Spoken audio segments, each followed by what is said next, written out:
Hello, and welcome to Past, the podcast about those who would never rule. I'm Veronica Fortune, and this week's episode is Empress Matilda, Part 3. Before I start this week's episode, I just wanted to share some exciting news and make a small request. You may notice I'm a little stuffy. I promise the rest of the episode won't sound like this. I recorded it earlier. My husband and I, and likely our children, have COVID. We're both vaccinated and boosted, so it's not as bad as it could be. I hope it's not too much of a distraction, and I do apologize. First, the exciting news. I'm writing my first special episode. Simon de Montfort is the subject, and it should be ready to go in about 2 weeks. I'll be releasing it via Acast for $3 and via Patreon at the Heir Apparent tier and above. My plan is to release more in future, hopefully 1 to 2 per month, in addition to my normal episodes. I'm happy to listen to requests, but if there is a subject you really want an episode on, there is a Patreon tier for that. Finally, I would love it and be so grateful if you could take 5 minutes to review this show on iTunes and your favorite podcasting app. Thanks in advance. It really helps bring awareness to the show's existence. And do follow us on Instagram, Twitter, and Facebook if you can. I update regularly about new episodes on those platforms. Now, please enjoy the conclusion of Empress Matilda's story. As many of you know already, she will never be crowned. This is past, which isn't about actual kings or queens. I think the end of her story is just as interesting as the beginning. I'll start with the most exciting bit, forge ahead at the boring bits, and finish with a bit of an analysis. On the 24th of June, 1141, Matilda and much of her court were sitting down to eat the day before her coronation. At this moment, the people of London rose up and drove her out of town. Most histories of this event even claim that the food was set out on the table and still warm. Matilda's party had left that quickly. Matilda and her forces originally headed to Oxford, one of her bases. Here she heard that Bishop Henry was besieging her forces in Winchester Castle. What happens next takes place between the 31st of July and the 14th of September. There is a lot of battle action, but since I don't do battles, I'll just be giving a basic outline. Matilda and her troops immediately set off to relieve her forces in Winchester. At the sight of Matilda's forces, Bishop Henry fled the city. Honestly, fleeing battles may sadly be a trait of many members of this family. His forces secured themselves in the second castle in the city, Wolvesey, the ecclesiastical fortified palace. Stephen's wife, Matilda, attacked the city to relieve those in Wolvesey, and Matilda's forces were forced to retreat due to a lack of supplies and poor defensive options. Robert of Gloucester was able to plan an organized retreat and took up the rear guard. His planning and action saw to it that Matilda was able to get to Gloucester safely, though she was carried for part of the route on a stretcher. Robert was not so lucky. He was captured by Matilda's forces. There is one almost minor event that deserves a mention here. John Fitzgilbert, the Marshal of the Horses, a minor nobleman whom I will refer to as John Marshall from here on, was trapped in Werrall Abbey, covering Matilda's retreat. The abbey was set ablaze, and in the ensuing fire, John's eye was destroyed by melting metal from the roof. I want to share this story both to show the strength that John Marshall showed in this moment. It will appear later, and to emphasize the loyalty that Matilda could engender. After this loss, known today as the Rout of Winchester, Matilda would have known her chances to be crowned were gone. She didn't actually give up, but there was one important thing to be done first. She held Stephen, and Stephen's wife held her brother. While Stephen was the more valuable hostage, Matilda knew that Matilda could not go on without her brother. Robert refused any trade that would see him out of the war or on Stephen's side. Matilda tried to convince him to join Stephen's cause by promising dominion of the whole of England, basically giving him the power behind the throne. She would later threaten him with lifelong imprisonment, not unlike his uncle, Curthose. Robert knew the kind offers wouldn't be followed through on, and the cruel ones would lead to Matilda doing worse to Stephen. Robert even stated that he was not worthy to be traded for a king. Matilda had attempted direct negotiations with Robert's wife, who was holding Stephen in Robert's place. Robert objected yet again because he wasn't a free agent. He could only act on behalf of his sworn liege lord, his sister. Finally, she was brought into the negotiations. Keeping Stephen would have been the easy option. She would have had the most important piece in her possession. However, she could not give up her brother. He was her greatest supporter, ally, and friend. He had taken care of her every step of her campaign thus far, and leaving him was not an option. She did try to get him back without giving up Stephen. There is no doubt that Robert would have been hoping she would have managed it, and that her other generals had advised that she try. Matilda would not budge. A complicated system of hostages to trade for Stephen and Robert was arranged. The details are not something to bother with, because the result is the same regardless. Stephen was returned to Matilda and his throne, and Robert was returned to his sister. Matilda would never be crowned, though Stephen went ahead and had himself crowned once more, just to emphasize his rule. After this exchange, the war became a bit of a stalemate. There were battles, raids, attacks on markets, farms, and villages. The result was horrible for the populace, just as war is to this day. It's difficult to sow and harvest crops with constant skirmishing nearby. And it's disheartening after doing all that work if the product is stolen or burnt in a raid. Commerce slowed greatly because roads often weren't safe to travel, and goods could be stolen at any time. There is a reason this time is called the Anarchy. To someone like me, and most of my listeners, this would be unimaginable. But there are many people who live through times like this today. Matilda did request assistance from her husband at least once. The most important time was in April 1142. He would only assist if Robert of Gloucester came to Normandy to negotiate with him in person. At this point, Geoffrey was well on his way to securing Normandy, holding most of the south and west. Robert understandably didn't want to leave his sister, and he delayed until he thought the moment was right. They found out that Stephen was unwell in June, and decided this was the right time for Robert to go. Stephen had been reported to be close to death. Leaving his sister secure in Oxford, he went to bargain with his brother-in-law. When he arrived, Geoffrey surprised him by dragging him into various battles in Normandy. Oh, Geoffrey. In his defense, he likely knew he would never be king of England, but he knew he could at least get control of Normandy, and having a brilliant general like Robert there was helpful. Geoffrey couldn't have had worse timing, though. Seems to be a family trait. At the end of September, Stephen surprised everyone by recovering quickly and attacking Matilda's location. Word reached Robert, and he took action to return immediately. He did bring one important gift for his sister with him. Her oldest son, Henry Fitz-Empress. While it wasn't the army she'd been hoping for, it would have been the next best thing. Henry was 9 years old by now, and hadn't seen his mother in 3 years. As a mother myself, I cannot imagine being away from any of my children for that long. At this point, Matilda would have known she was unlikely to ever be queen, and the focus of her fight would have been on securing things for her son. Having him there would have been a boost. Before she could be reunited, she had to escape Stephen's siege. Lucky for her, the weather agreed with her.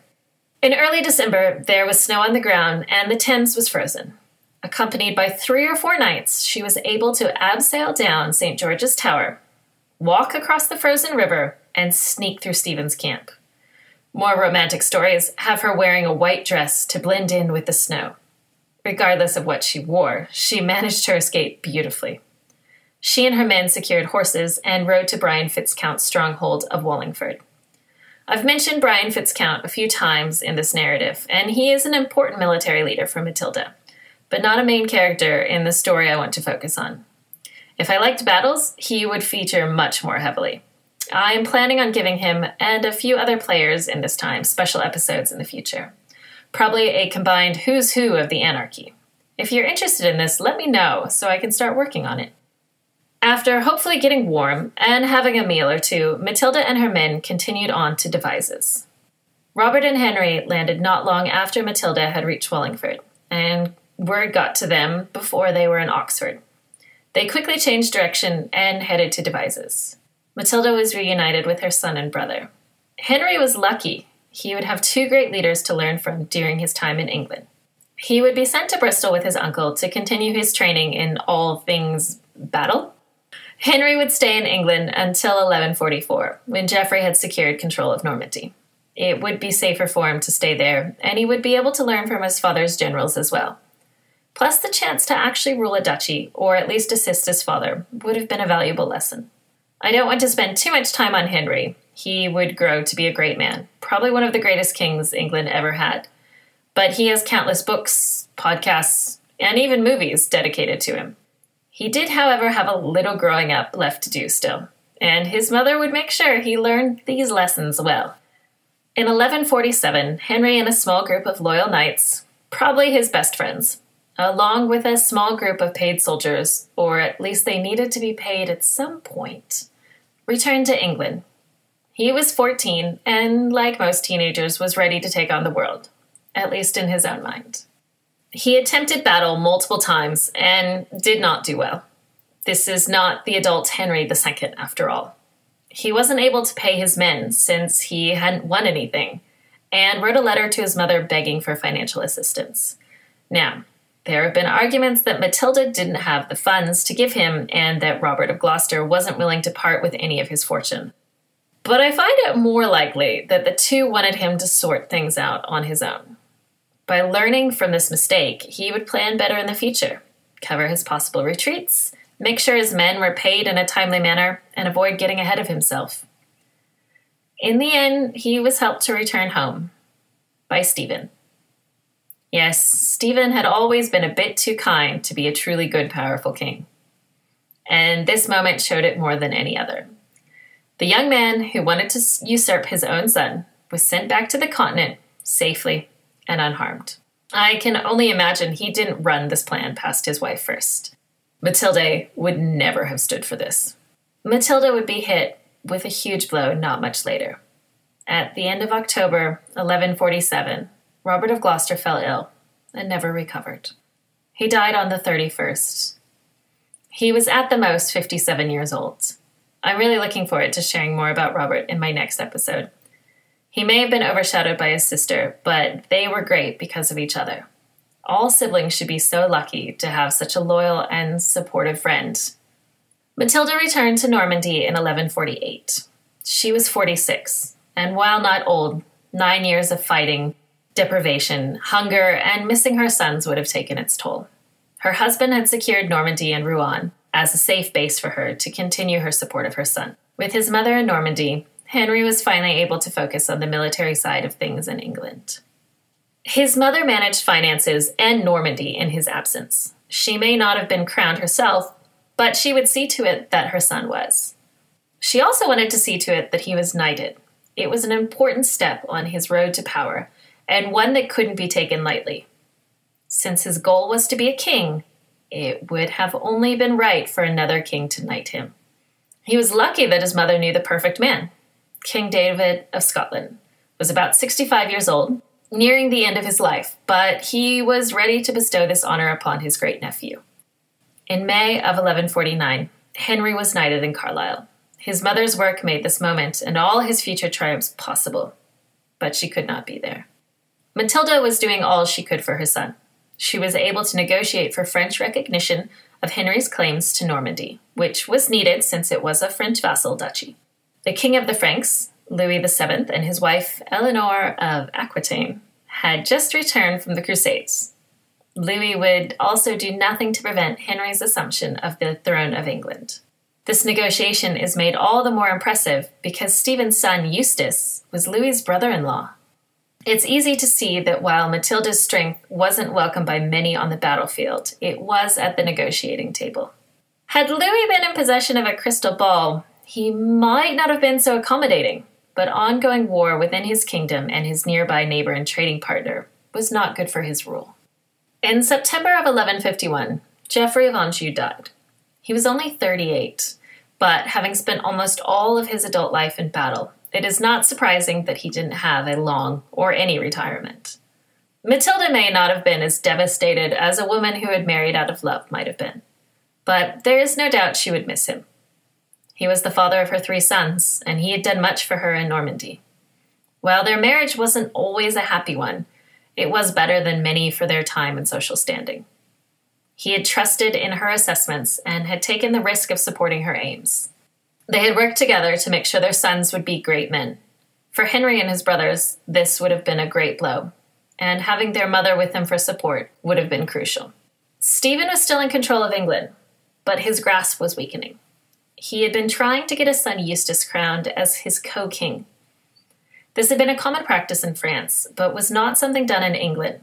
Norman dukes also did not have co-dukes. Due to a lack of precedent, the Archbishop of Canterbury would not proceed without permission from the Pope. Pope Eugenius III heard arguments from Stephen and Matilda's parties and decided it was best to leave things as they were. Stephen would only get bad news from here on out. In May of 1152, Matilda of Boulogne died. She had been his greatest supporter and had literally fought for his freedom.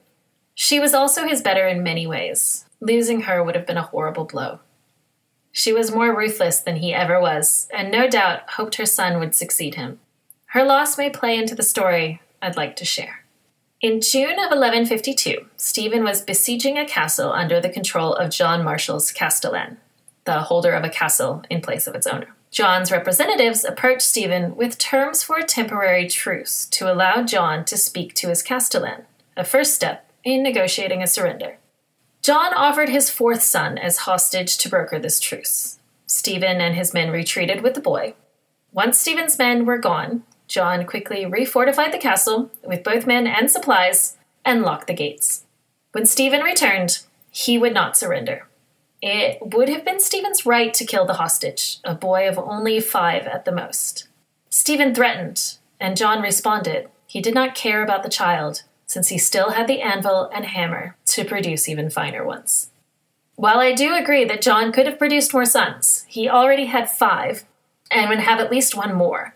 It was highly unlikely that he or anyone else would ever produce one as fine as the child he had left with Stephen. No, John's son wasn't Albert Einstein. It was William Marshall, however, possibly the greatest knight of his or any age. We know that William would live into his late 60s, so for us there is no suspense. But John Marshall wouldn't have known that at the time. Stephen could not find it in himself to kill the boy, and actually took him back with him and cared for him. I truly believe that all parents throughout history love their children, just as parents today love their children. I have no doubt that John was bluffing and would have been devastated if his son had been killed. I would like to think that he knew Stephen's temperament well enough to know that he wouldn't kill a child. I can find no evidence of Stephen intentionally killing children. He was a bad king, but not due to cruelty, just ineptitude. Matilda's years of struggle were about to pay off. In late July 1153, Stephen was finally forced to negotiate with Henry. The original terms were brokered at Wallingford.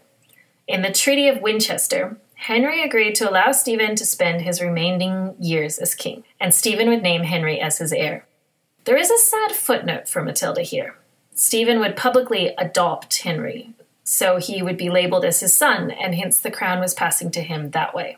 I doubt Matilda cared, as her son would always use Fitz-Empress, not Fitz-Stephen, as his sobriquet.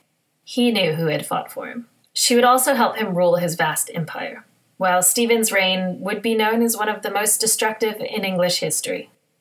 The final blow was coming to Stephen. Between the early negotiations of the treaty and the final signing, his son Eustace died. At the time, his death was blamed on divine retribution as punishment for sacking church lands. Most likely, it was caused by a seizure. Eustace's death would secure Henry's reign. There would be no William Clito, or even a Matilda for him to fight, though his sons would keep things entertaining.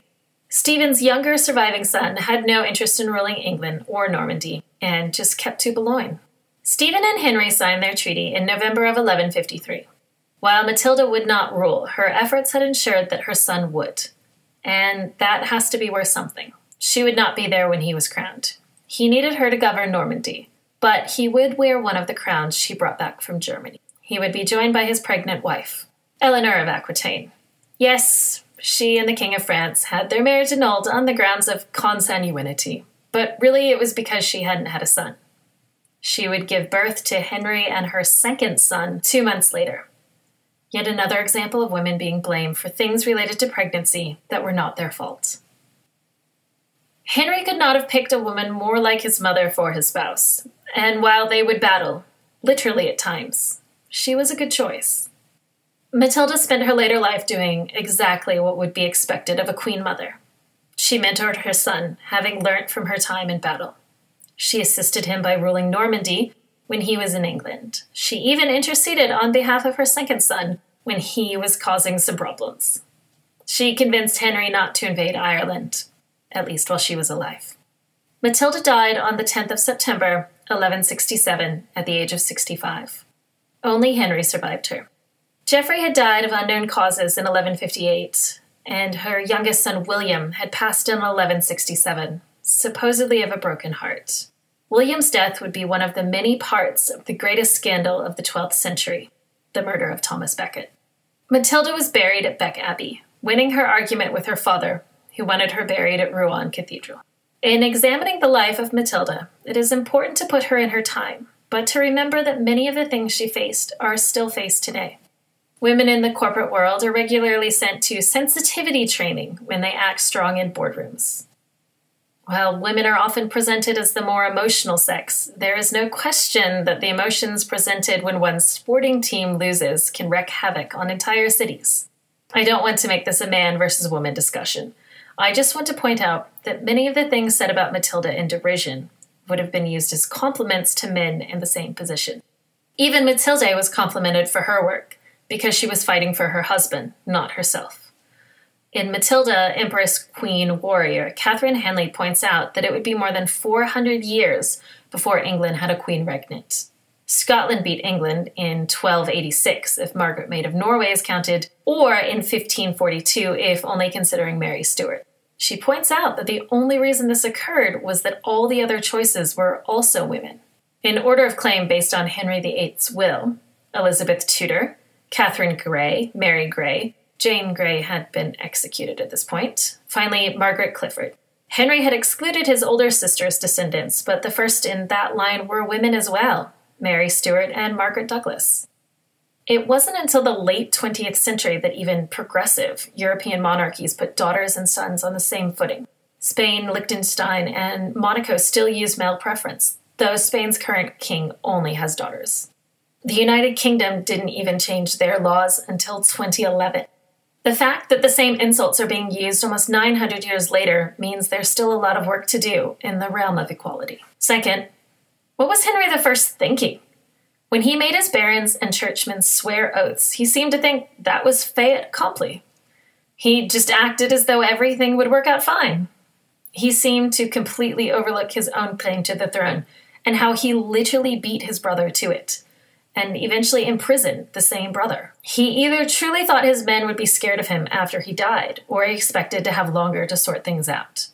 He didn't give his son-in-law any indication of his future role in England or Normandy, which caused the rift right before his death. Geoffrey may not have been the most amazing man in history, but he was ambitious, young, and he knew he could do more. He had managed to contract a marriage well above anything he could have expected. Now is being sidelined for no one. Henry was still doing it all himself.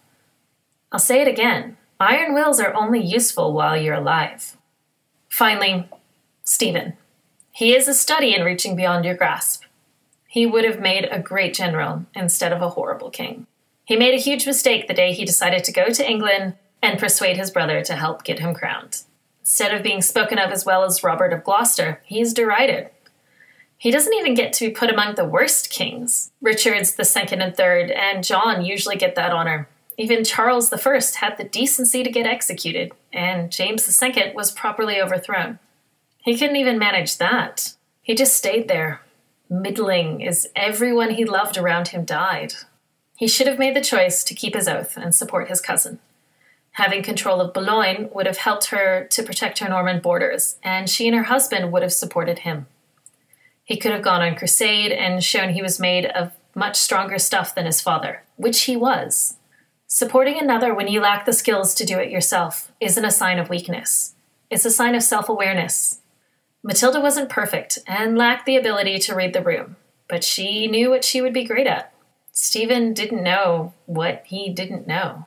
Working on these 3 episodes about Matilda has been amazing. She's truly a great character, nuanced and strong. She did lack some political acumen, but overall, she would have made a great leader. Her assistance to her son shows this without a doubt. I really enjoyed my time with her.